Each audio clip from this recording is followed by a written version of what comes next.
alone with God. Ang title din po natin ay ating kinuha mula sa isang sa mga kabanata ng kanyang aklat na ito, and that is Seeking the Lord in Secret. Ito po ay isa sa mga layunin na kung saan ay iangkop ng Diyos sa pananalangin upang ating maging motibo at ating maging layunin sa ating pananalangin. Ang pananalangin primarily, bagamat ang resulta nito ay kabanalan, but primarily its purpose is to seek the Lord, to fellowship with God. At isa sa mga bagay na ibinigay sa atin ng ating Panginoon na maging magandang hakbangin kapag tayo ay nananalangin pribado, ito ay patungkol sa pananalangin pribado. Hindi ito tungkol really in public prayer, although there's something wrong with public prayer, pero dahil ito ay kinalaman sa ating pang sarili na pakikisama sa Diyos, then we limit at least for the meantime the application of prayer in private. But we have to seek the Lord in private, or we have to seek the Lord in secret. Yung salitang secret ay talagang strategically nilagay sa pamagat ni John MacArthur, not only upang sumunod sa kung paano nais ng Panginoon tayo humakbang pagdating sa buhay pananalangin pribado, ngunit upang tayo ay mapaalalahanan na ang ating pananalangin ng pribado sa ating paghahanap at pakikisama sa Diyos ay dapat gawin natin ng may kaakibat na pag-iingat. Pag-iingat saan? Pag-iingat sa mga tukso na maaaring ibato sa atin ng diablo sa tuwing tayo ay may mga gagawing mga bagay na nais ipagawa sa atin ng Diyos, lalo na yung mga kasangkapan ng biyaya. Anong ibig natin sabihin? Let's refer to John MacArthur's book, Along with God, at I quote in Tagalog, "Walang bagay na lubos na sagrado na hindi kayang pasukin ni Satanas. Sa katunayan, kapag mas sagrado ang isang bagay, lalo niya itong gustong lamastanganin. Tiyak nakakauwi ang mga bagay na higit na nagbibigay lubos sa kanya, kundi ang pumaginda sa pagitan ng mga mananampalataya at ng kanilang Panginoon sa sagradong sandali ng pananalangin. Ang kasalanan ay sumusunod pa rin sa atin hanggang sa mismong harapan ng Diyos. Ang walang kasalanan na mas makapangyarihan o mapanira kaysa sa kayabangan. Sa mga sandaling nais natin lumapit sa Panginoon na may pagsamba at kanisay na puso, maaari tayo matuksong pagbahin ang ating sarili. Yun yung nais sabihin ni John MacArthur, na sa ating pribadong pananalangin, we have to do it with caution. That's why we have to do it privately. Lahat tayo ay maging sa ating pagsisikap na nakapagpaglinturan ng Diyos, sa ating pagsisikap na magnilay-nilay, sa ating pagsisikap na manalangin, ay talagang nakakahingin pa rin sa tanas sa mga pagkakataon yun sa ating buhay. Nais niya lagi na masira ang ating fellowship sa Panginoon. Yun yung lagi natin katatan. Every means of grace, whether public or private, are means for us to fellowship with God. Satan doesn't want us to come to the presence of God. At kung tayo ay kumaroon sa presensya ng Diyos, ayaw niya na ating talagang kailanganan.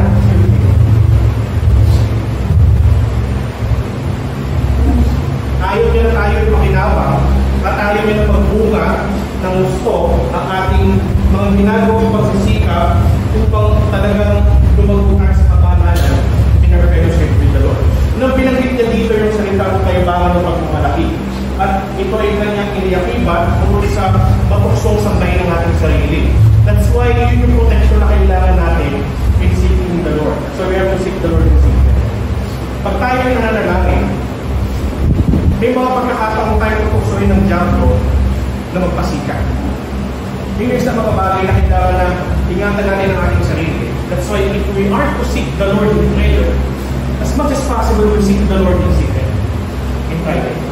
Isa sa mga bagay na dapat natin nalalahanin, isa sa mga magandang mga hakbang upang ating matiyak na sa ating pakikisama sa Panginoon at paghahanap sa Kanya, for us to not be led into the temptation or to fall into the temptation of worshiping ourselves, it is best to seek the Lord without an audience. Pagkawala na nakakita. Sapagkat kapag tayo ay nananalangin, ito ay malaking tukso, lalo na sa mga nangunguna sa pagsamba, sa mga nangangaral, talagang publiko ang kanilang paglilingkod sa ating Panginoon. Laging naroon yung tukso na just to merely perform. magpahanga sa mga tao, ipakita sa mga tao ang maging layunin lang ng kanilang pangangaral. Mahusay sila magsalita, mahusay sila mag-aral, mahusay sila mag-structure ng mga talata ng Biblia upang ipangaral, o di kaya naman ay sobrang nilang spiritual pagdating sa kanilang pananalangin sa Panginoon. Pero dahil pinag-usapan natin dito ay personal fellowship with God. Pinakamagandang gawin ang personal fellowship with God nang walang tukso ng pagpapasikat. Pag may audience, usually, ang nais ay pasikat. Instead of wanting God to be seen, we are tempted by Satan na tayo ang ating hangarin na tingnan ng mga tao. Tingnan mo yung napaka-spiritual na manong namumuno ngayon sa naman. Napaka-akoy yung pag-uminom din pero bigla mo kung ba? Nakakantong prayer. Mamaya na lang. Nakakalaman. So pagpatuloy natin, ang kasalanan ay nagtutulak sa atin na dayain ang lahat ng disiplina ng pagiging Kristiyano. At kapag madalas tayo natutuso at bumibigay dito, ang pagpupunwari or hypocrisy in English ay nagiging bahagi na ng ating pamumuhay na hindi natin namamalayan. Dahil pagpupunwari ay isang puso at mapalinong panganib sa tunay na pamumuhay Kristiyano. Mabilis itong pinatuloy ng ating Panginoon at madiin niyang pinuli na ang marami nitong tagasunod. Kaya ganoon na lamang ang pagdidiin ng Panginoon in correcting the Pharisees in Matthew chapter 6 pagdating sa usapin ng pribadong pananalangin. Kasi ang ginagawa ng mga Pariseo at the time ay kanilang binasa o sinira ang tamang layunin ng pananalangin. Kasi ang kanilang ginawang pagtuturo ng panalangin is by demonstration. Alam niyo, teaching is best taught by demonstrating. Mas epektibo siya. Kapag ito ay mas epektibo kapag ini-illustrate or dini-demonstrate. Ang nagiging demonstration ng mga Pariseo at the time is sila ay tumatayo kung saan maraming tao. Isipin yung mananalangin silang privado, pero ang kanilang lulugaran ay yung mga tao matao. Kapag yung mga lugar na matao, doon sila sa mga street corners, doon sa mga palengke and so on. Tapos saka sila doon magsasambit ng mga mahabang panalangin, eloquent na panalangin. Tapos ano nangyayari sa kanila? Bagamat nakapikit marami ng kanilang mga mata sa panalangin, pero makatalas ang kanilang tenga, sila nag-aantay ng mga papuri sa kanila. Kaya ang ating Panginoon talagang sinabi niya sa Matthew 6 sa panalangin, do not pray in order to be seen by others. Kasi the purpose of prayer is for God to be seen. Kaya nga seeking the Lord. Panginoon, nais kitang makita at nais kong makita ka rin ng iba. Kaya sa tinuro panalangin ng ating Panginoon Jesucristo, the pattern is, ang pinakaunang paghiling ay ito. Ang maraming sumasalamin ka, ano sunod? Sambahin ang ngalan mo. Hallowed be your name. Ang iyong pangalan ang itaas. Ikaw ang tingnan. Ang kalwalhatian mo manahig. Maging sa aking pananalangin. Ngayon, ayaw natin maging mga Kristiyano yung pagtulari o mga hipokrito na bagamat ginagawa natin sa mata ng iba ng tila tama ang mga paghakbang lalo na sa pananalangin, pero ang ating puso ay iba ang layunin. Kaya tinitingnan ng ating Panginoon hindi lamang kung paano tayo humahakbang, ngunit yung mga malalalim na intensyon o hangarin ng ating puso as to why we do the things that we do. Regardless of kung yan man ay paglilingkod pa or prayer or pangangaral, pero this time focus on prayer. Kaya nga rito, sabi ni John MacArthur, ang mga Pariseo, sa pamamagitan ng kanilang tradisyong rabiniko, ay nagtagumpay sa pagsira at pagbaluktot ng lahat ng mabubuting bagay na itinuro ng Diyos sa bansang Israel. Kabilang na ang kanilang gawain ng panalangin. Walang relihiyon na kailanman ay nagkaroon ng mas mataas sa pamantayan at pagpapahalaga sa panalangin kaysa sa Judaismo. Bilang hinirang ng Diyos na mga Hudyong tumanggap ng kanyang nasusulat na salita. Sabi nga sa Romans 3, pinagkatiwalaan sila ng mga aral ng Diyos.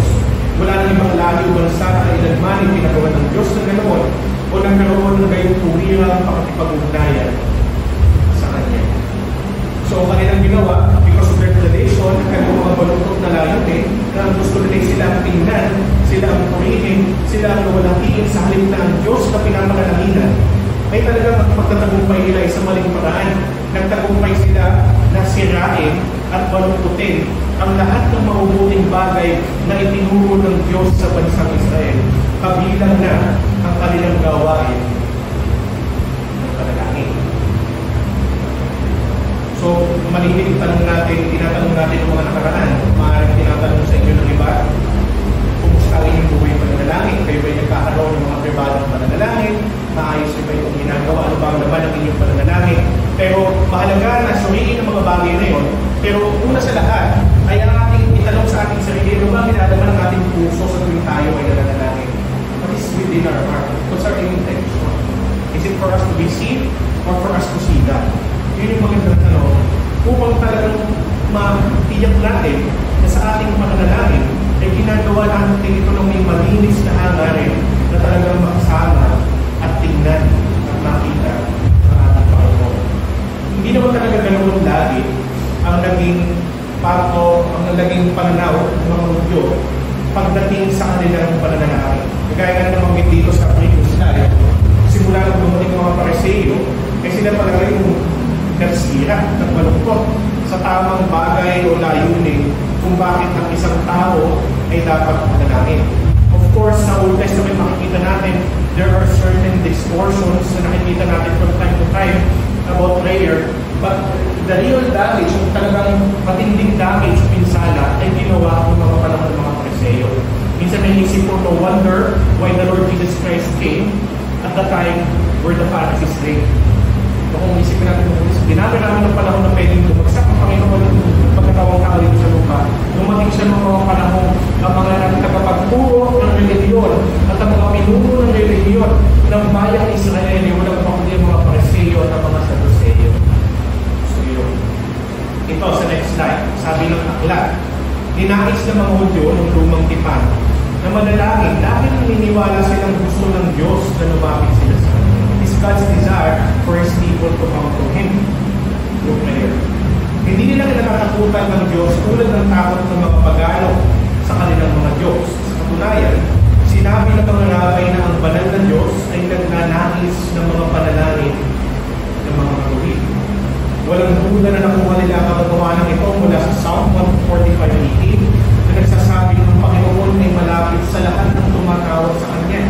Ito'y nandun din ang konteksto ganito sa Psalm 91:15. Walang tunay na Hudyo na may tamang espiritu ang nagduda sa pagpapahalaga ng Diyos sa pananalangin.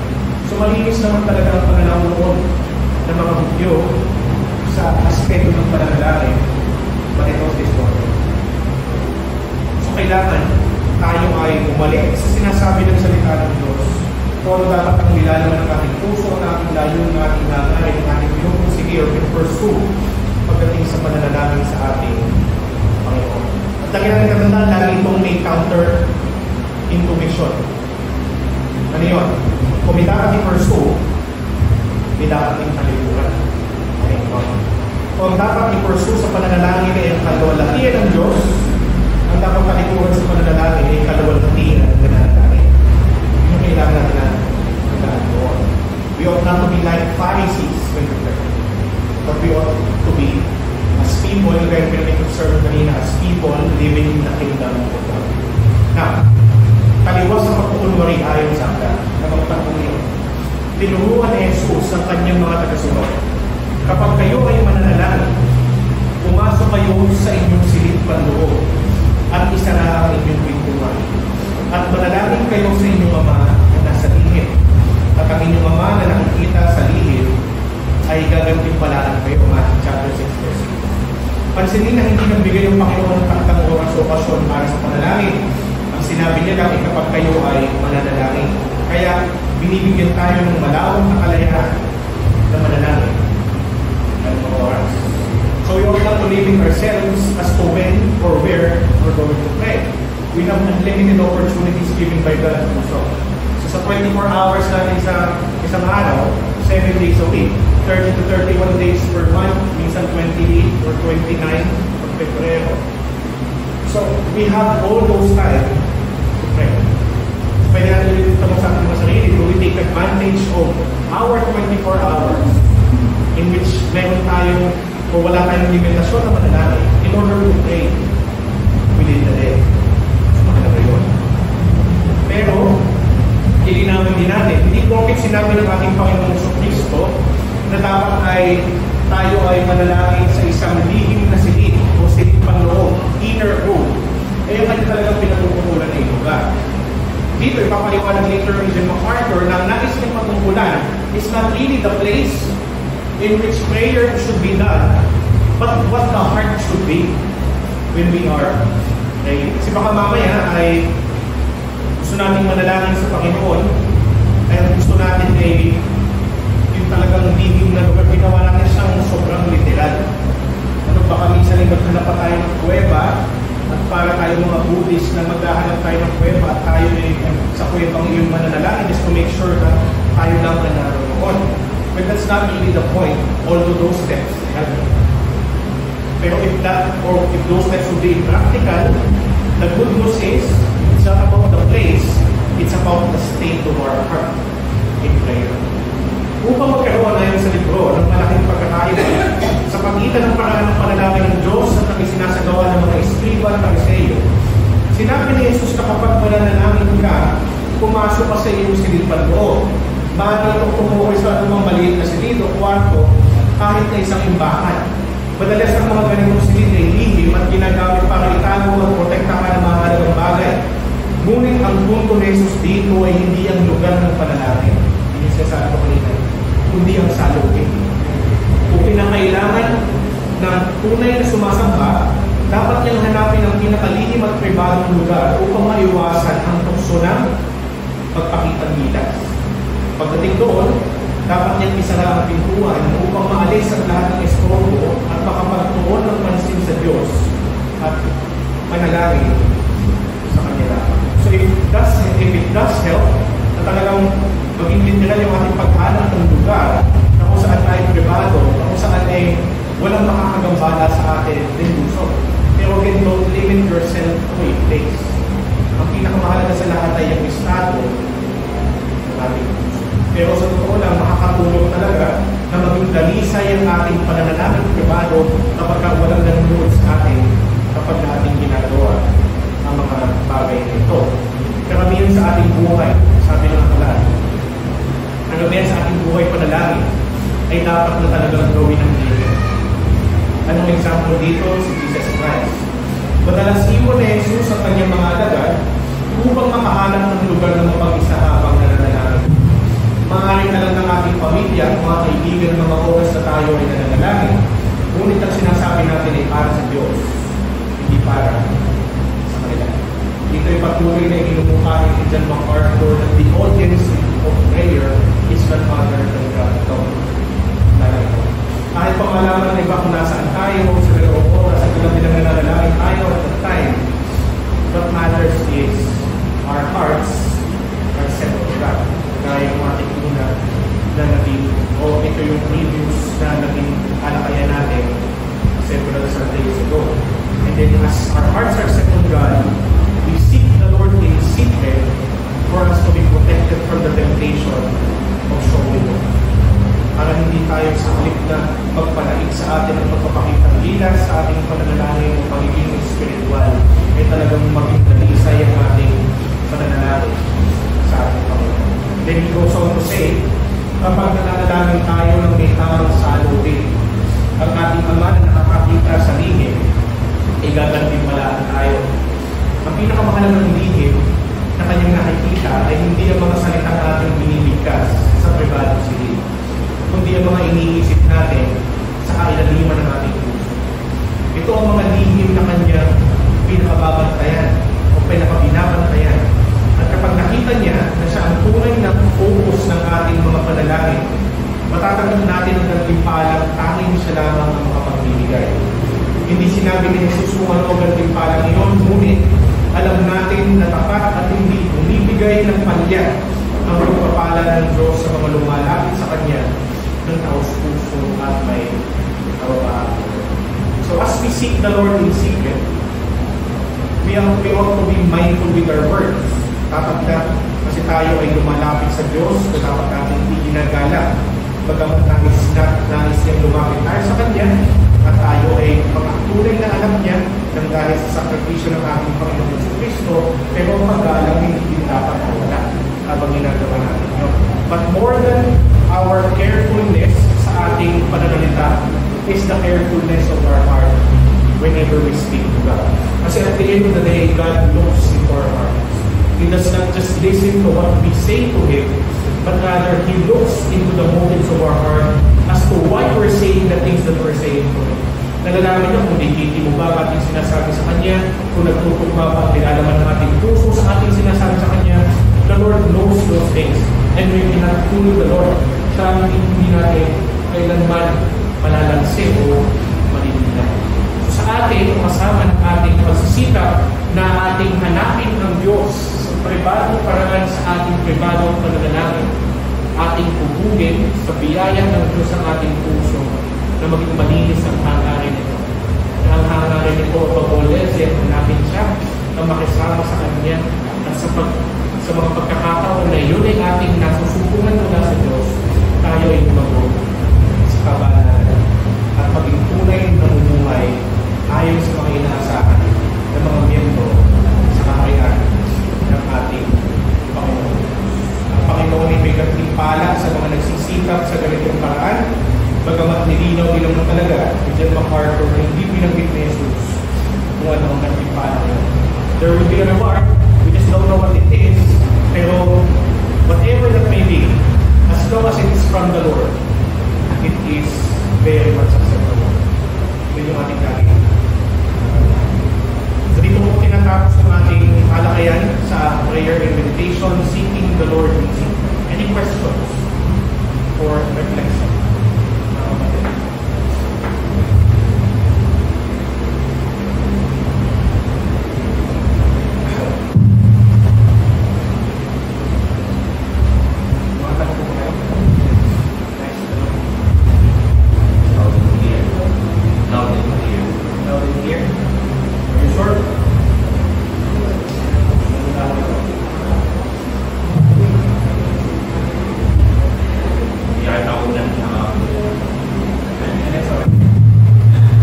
This lecture was taught by Pastor Francis Talon of New Life Reformed Baptist Church.